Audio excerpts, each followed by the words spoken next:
A journalist with The Observer reached out to Milo Yiannopoulos to get some commentary on a Manhattan restaurant that he apparently goes to often.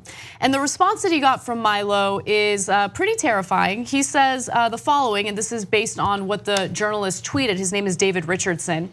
He says, I asked Milo Yiannopoulos to comment for a story. His response, quote, I can't wait for the vigilante squads to start gunning journalists down on site. Okay, so who was uncivil again? I'm trying to remember. Was it the left or the right? You remember when figures on the left asked for journalists to be gunned down in the streets by vigilante thugs? Oh no, right, I don't.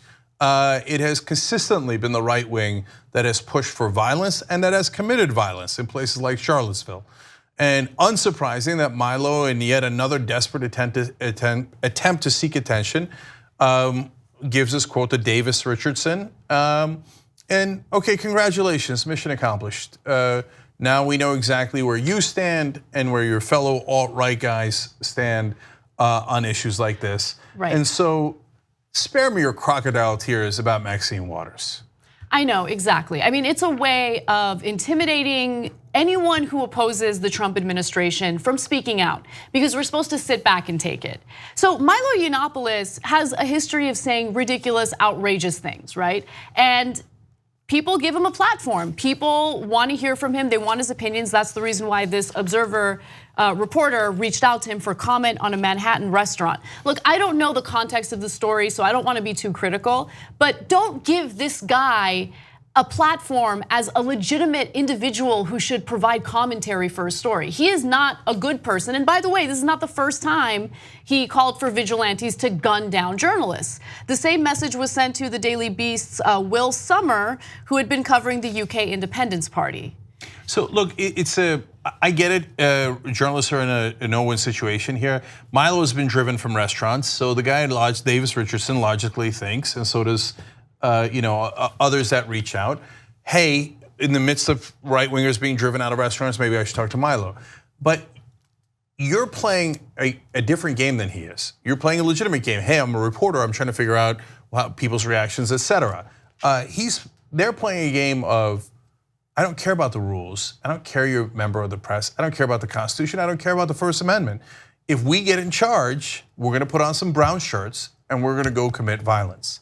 At least Milo is unsavvy or desperate enough to make it plain, to make it clear and obvious where he comes from, right, and what he intends to do. And remember, one of the issues that kind of put him out in the public as, I wouldn't say household name, but as a public figure, I guess, was his disdain for Muslims and his messaging regarding how Muslims are terrorists and we should fear them and they're horrible. I mean, you're advocating for vigilantes to gun down journalists. Like, I'm definitely more concerned about you here in the United States than I am about Muslims who might want to come in for travel or for immigration, whatever reason that they'd want to come in. Like, you are the person who keeps pushing the boundaries and keeps advocating for violence. You incite violence, and then you have the audacity to point to other people and claim that they're violent.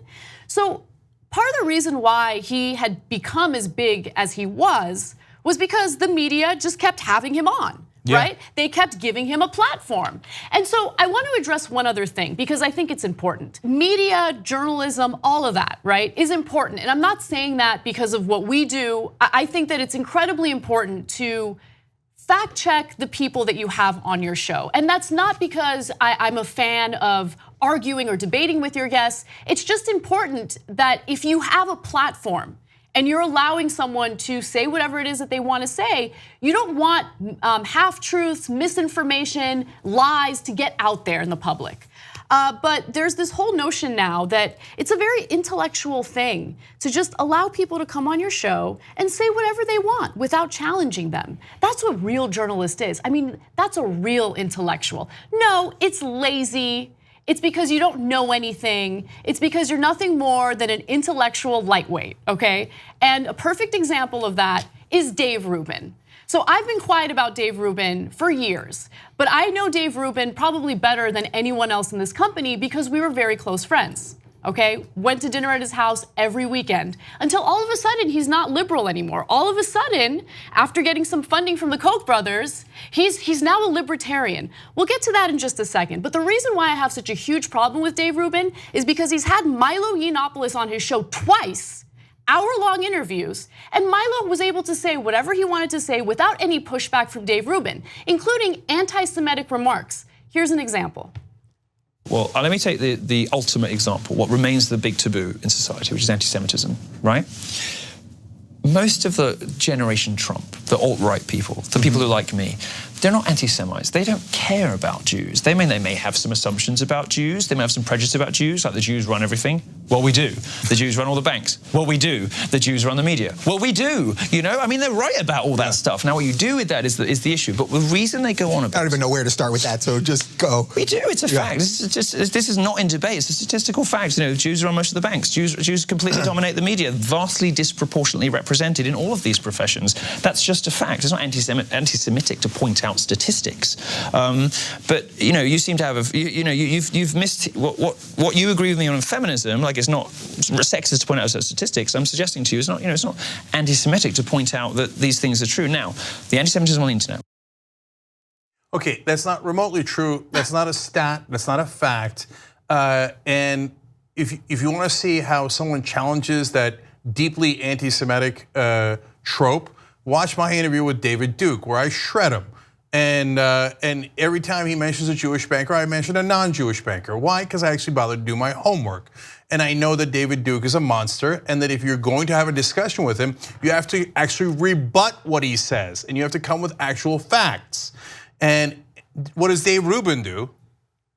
I don't know what to say about that.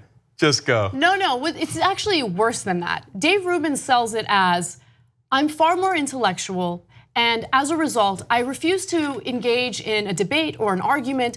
I allow people to make their case on my show. No, you're lazy. He was lazy when he worked here. He's lazy now with his ridiculous show where he proves time and time again that he doesn't know anything. And why do I know he's lazy? Why did he really leave the Young Turks? Can I please finally tell the truth about why he left the Young Turks? He wanted to make a 6-figure salary to host a 30-minute-a-week show when everyone here, because we work for an independent news company, was getting paid far less while working 12-hour days. That's why Dave Rubin left the company. And now all of a sudden he's getting funded by the Koch brothers, and all of a sudden his opinions are very different. He has no political identity. He is not an honest actor. He is not an intellectual. He is a fraud. Plain and simple, and he's giving platforms to people like Milo Yiannopoulos on his crappy show. That's who Dave Rubin is.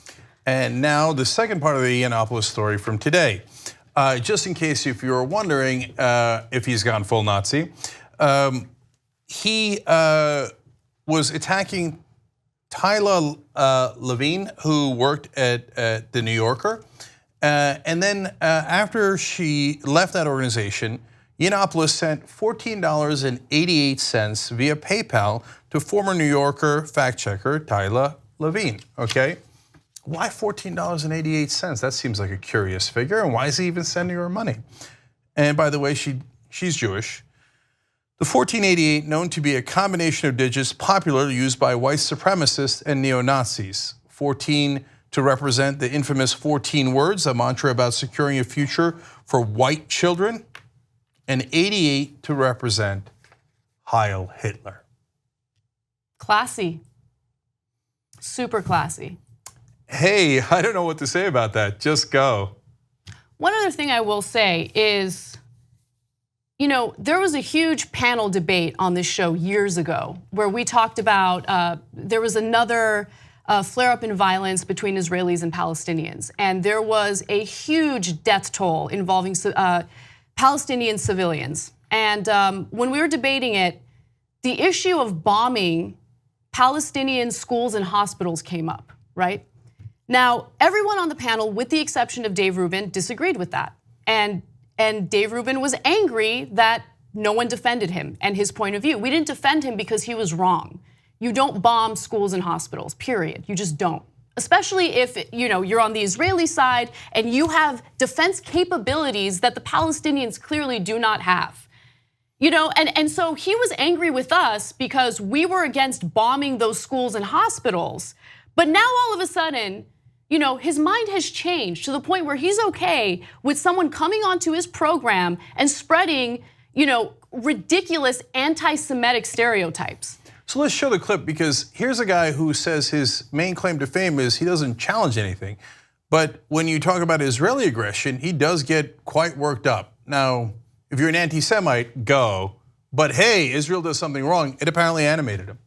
There aren't really rules to war. We can all intellectualize the rules to war, but there aren't really rules to war. Hamas, everything they do is against all the rules of war by shooting from civilian areas at civilian areas. So they're doing a double war crime. But I don't believe there's no rules to war. That's just that's not real. Again, it's an intellectual exercise. That was his response to the Israeli side attacking schools and hospitals with civilians in them. That was his response to it. And he was outraged that no one defended him. So that's who Dave Rubin is. The right wing loves him now because he's a puppet for the right wing. Again, he's funded by the Koch brothers. I'm not just making that up. I don't believe in conspiracy theories. September 21st, 2016, Rubin and Learn Liberty announced a partnership together. What is Learn Liberty? It's a part of the Institute for Human Studies, which is largely funded by Charles Koch. So Charles Koch has donated $12.4 million to the organization between 2008 and 2012. Look, he's living the life. He always wanted to make money. He's finally living his dream of making money. But if you want to get a sense of how little he really knows, just check out his latest episode with Joe Rogan. It was fantastic. And also check out his Reddit Ask Me Anything, where people simply asked him questions about his own political identity and he couldn't answer. He bombed so badly that he just ditched the Ask Me Anything. It was lovely.